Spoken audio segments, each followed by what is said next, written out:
Hello,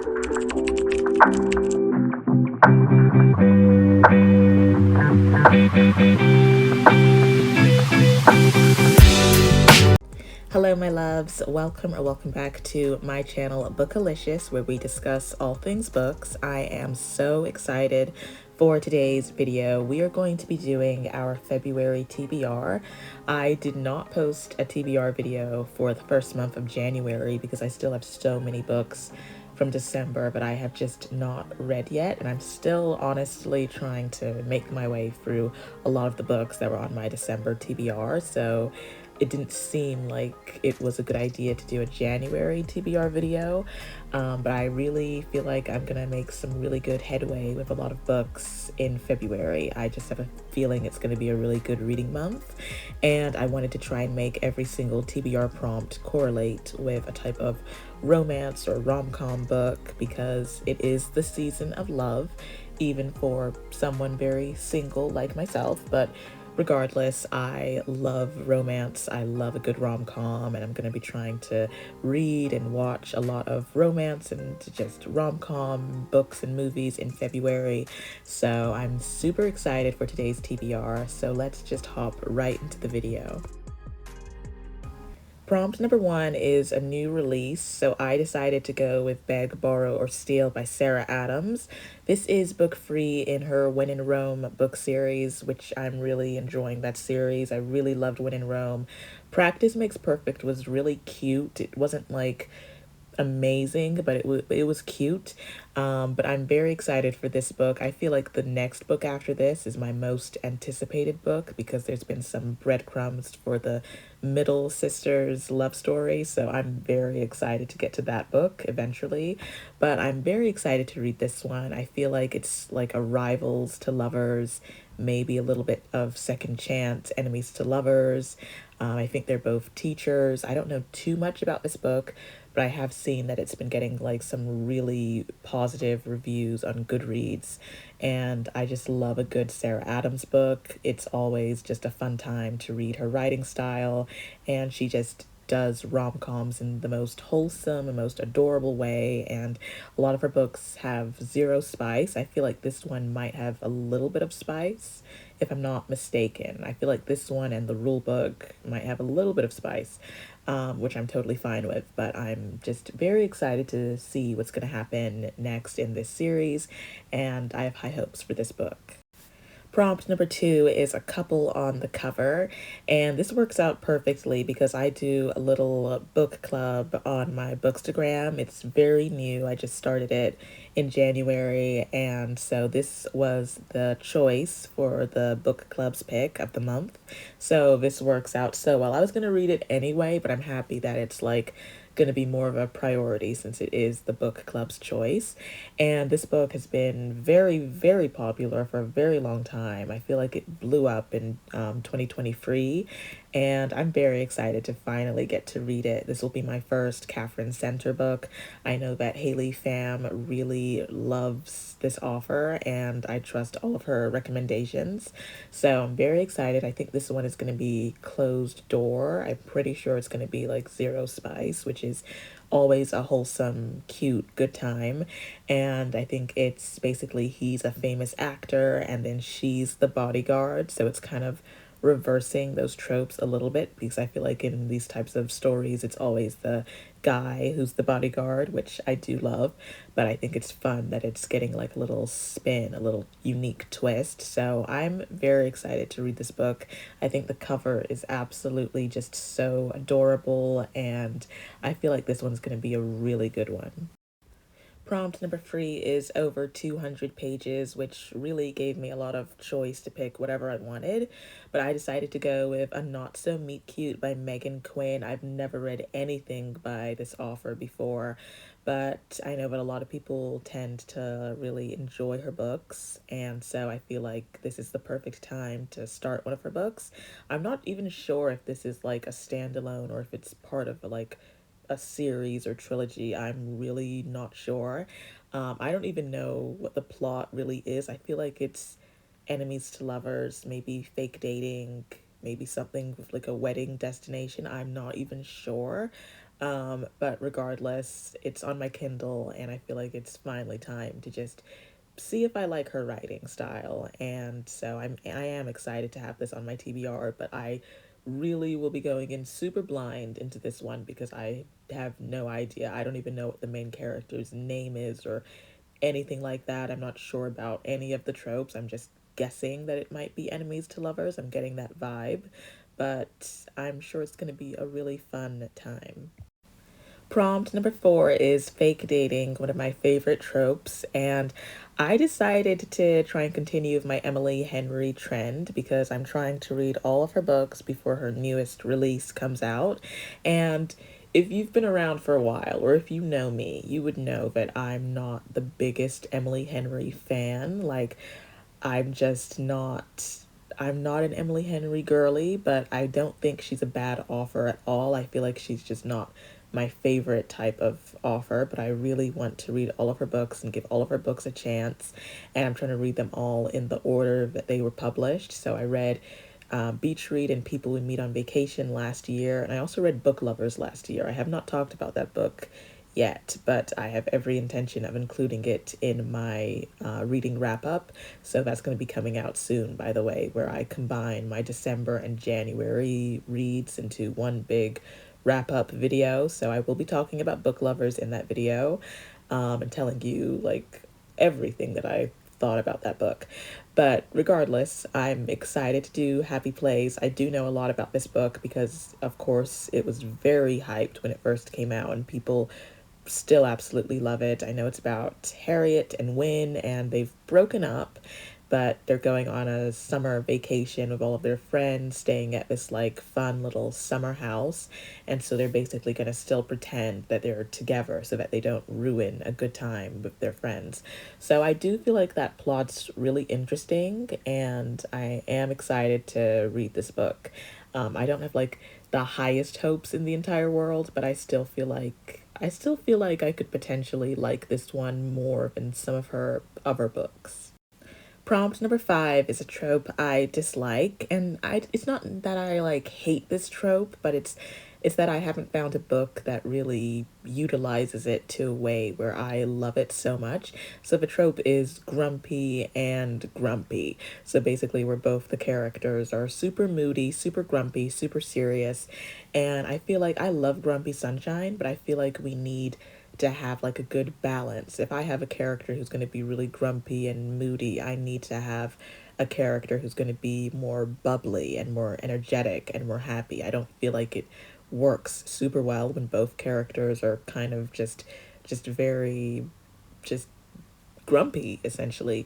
So I don't know how I'm going to feel about this book. I did start this book I think a couple years ago, and I DNF'd it. Elena Armas has written The Spanish Love Deception. It's a book that you're either going to love or hate. I love it so much. It's a 6-star romance for me. I think it's her best book that she's written, and I have every intention of trying to reread that book sometime in February. But like none of her books have really hit for me since The Spanish Love Deception, but I still want to give her a try, and I still want to give this book a try and see if I can get into it because I did DNF it a couple years ago, but I'm hoping that I can push through and that maybe it'll get better and better as the story goes along if I give it more of a chance.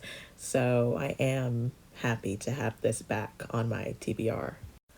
Prompt number 6 is on my Kindle TBR, so a book that's on my Kindle TBR. Although, if I'm being honest, about like 80% of these books that I've talked about are all on my Kindle. But I decided to specifically go with Love on the Brain by Ali Hazelwood. She's another very popular romance author, and I'm trying to get through all of her books. The Love Hypothesis is her most famous book, and I liked that one a lot. I gave it 4 stars.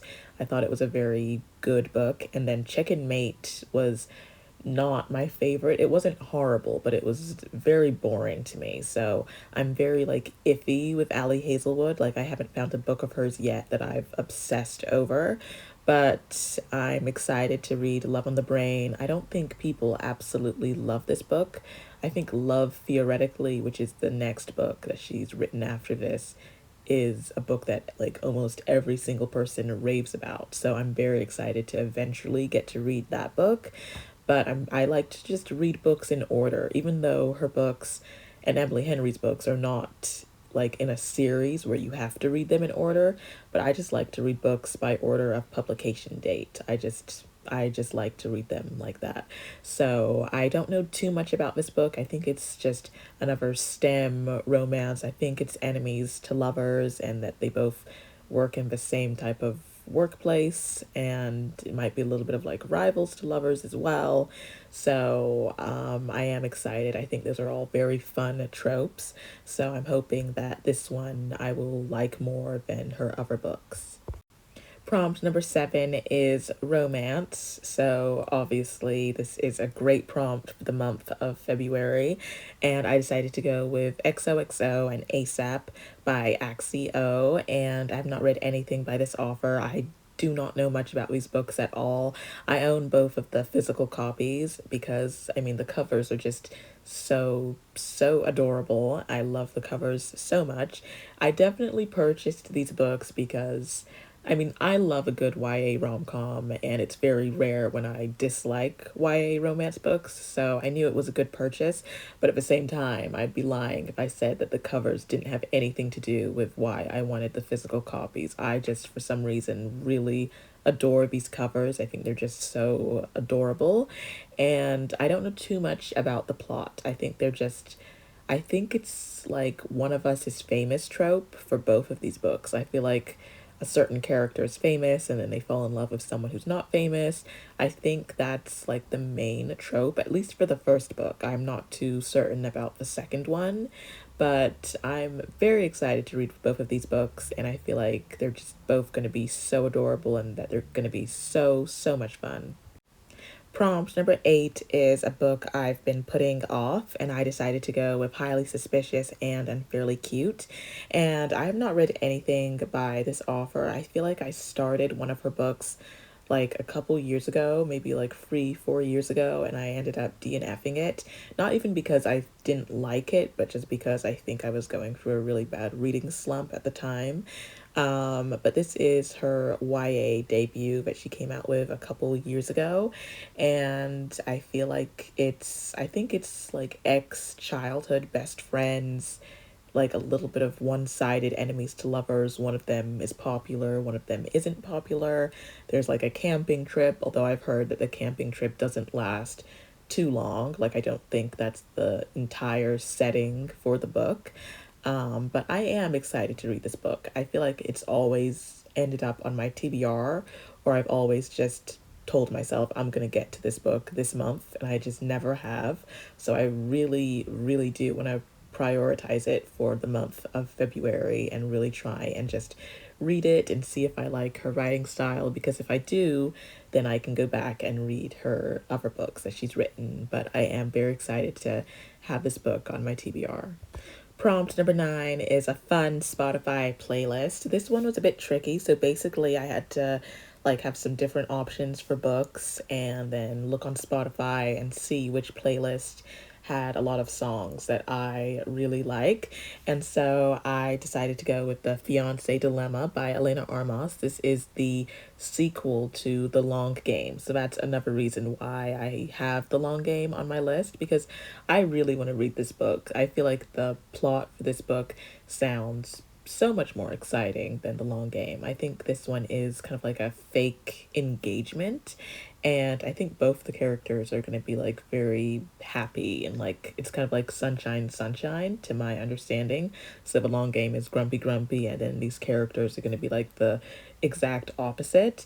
And I don't know, I just really think this one seems a lot more promising. I think it sounds just a lot more fun, and I love the cover as well. The cover is just so pretty, and I'm very excited to read this book. I have very high hopes for this one. Prompt number 10 is for the season. I might be cheating a little bit with this one. I went with Today, Tonight, Tomorrow by Rachel Lynn Solomon. I've read one book by her before. It was The X Talk. I really did not like that book, but I want to actually do a video someday where I talk about certain books that I do not like. So I'm not going to say all the reasons why I didn't like that book right now, but it was a very boring book to me. But I want to give this book a chance. This is a YA book. I own the physical copy of it, and I really love the cover. I think the cover is so cute. And I think that it just seems more interesting. It's academic, rivals to lovers, and it just seems really fun and interesting. And I picked it for the prompt because it's a romance book. I don't know what time of year it's set. It could be set in the summertime, it could be set in the wintertime. I have no idea, but it's still a romance book, and it's still appropriate for the season of Valentine's Day. And to me, February is the month of love, so it is definitely appropriate for the season. So, yes, I am excited to have this on my TBR. And I read the X Talk like 4 to 5 years ago, so it's been a very long time. So I might really like Rachel Lynn Solomon's writing style. And again, this is a YA book as well, so I feel like authors tend to be a little bit more fun when they write a YA book versus an adult romance. So I am excited for this book. Prompt number 11 is the lowest rated book on my own TBR, and it ended up being Accidentally Amy by Lynn Painter. And I have had a very iffy time with Lynn Painter lately. I love her and her books so much. Better than the movies, 6 stars. I feel like it's just a masterpiece. I love that book so much. I love Betting on You and The Do-Over. And then I got let down by a lot of her adult romance books, and Nothing Like the Movies was a disappointment for me as well. But I guess I can't say I'm too excited to read this book because obviously I'm going to go in with very low expectations because it's the lowest rated book on my TBR. I feel like it's also got a lot of tropes that I'm not into. I think it's insta love, and like, I'm not an insta love girly. I hate insta love. To my understanding, the book basically begins with a girl who is at a coffee shop, and she ends up getting the wrong coffee for someone named Amy, and she doesn't tell the guy that her name isn't Amy. It's something like that, I'm pretty sure, which sounds not amazing. It doesn't sound super, exciting to read about, but it's a very short book. I'm pretty sure it's under 300 pages, so I'm happy about that. And we're just gonna read it and see what we think. But I can't say I'm super excited to get to this book. Prompt number 12 is a hyped book. This is also the final prompt of the month. And I decided to go with Funny Story by Emily Henry to continue the Emily Henry trend. And Funny Story was so incredibly hyped when it came out, I think, last year. And I am very excited. This is honestly like the book that I'm most excited to read by Emily Henry because I feel like the premise sounds so fun. I'm actually writing my own little rom-com with a very similar premise. So it's basically about these two characters, Daphne and Miles. Daphne's boyfriend leaves her for Miles's girlfriend. So Daphne and Miles somehow move in together and decide to fake date to make their exes jealous.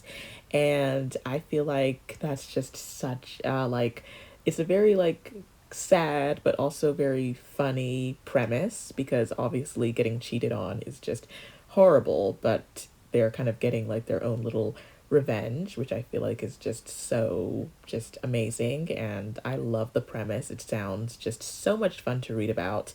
And I do have some hesitation because I know a lot of girls have said that Miles is not like the typical book boyfriend that we fall for. Like he's very like messy, and he's not like the stereotype of a classic book boyfriend that we would fall for. He's just very much a more realistically written man, which I have some reservations about that. Because I do love to swoon over a good book boyfriend, but he might win me over. He might win me over. But I am very excited to get to this book, and again, I feel like I just have so much high hopes for this specific Emily Henry book. I feel like it's going to be my favorite Emily Henry book. I love you guys so, so, so much. Thank you for clicking and watching this video. It always means the world to me. Please make sure to comment, like, share, and subscribe. Let me know any other video ideas that you would like to see in the month of February. And I also am planning to do a reread of some of my favorite romance books in February as well. So I'm hoping to reread The Spanish Love Deception and The Hating Game and Love in Other Words. Those are like some of my favorite romance books ever. So I have those on my TBR as well. And I'm also going to be posting my December and January reading wrap-up video very, very soon. So look out for that one. And I will see you guys in another video very soon. And happy reading to all of you.